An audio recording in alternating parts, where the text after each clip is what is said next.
John F. Kennedy settles into office as the 35th President of the United States. In 1960, John Fitzgerald Kennedy from Massachusetts takes the oath of office. I will faithfully execute the office of President of the United States.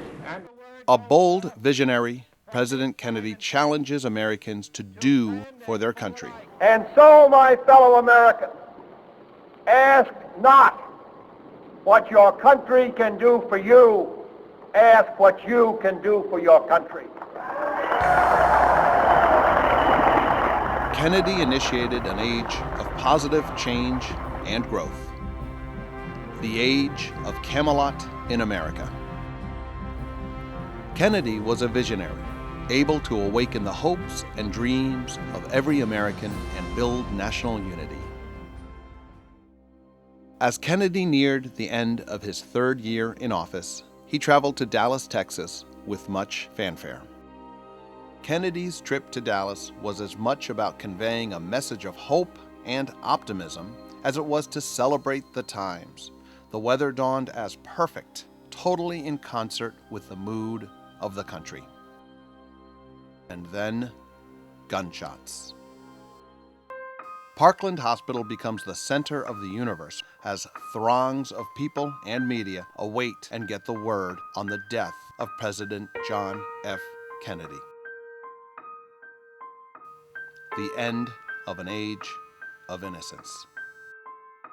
Kennedy's remains are loaded onto the 1964 Miller Meteor Hearse, the car that carried away an age of innocence for every American man, woman, and child.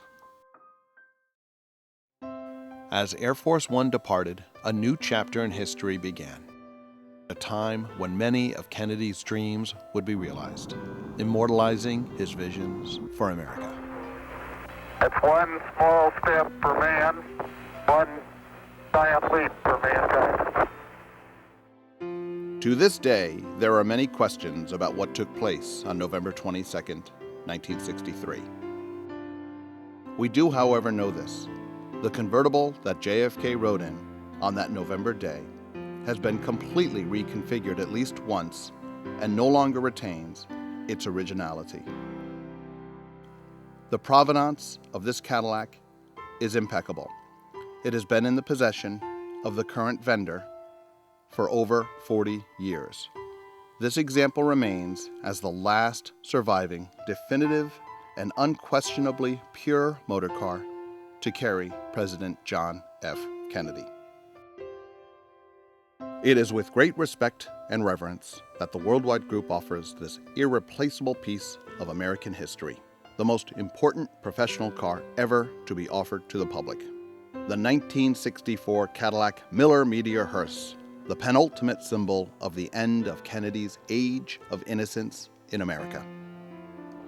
And so, my fellow Americans, ask not what your country can do for you, ask what you can do for your country.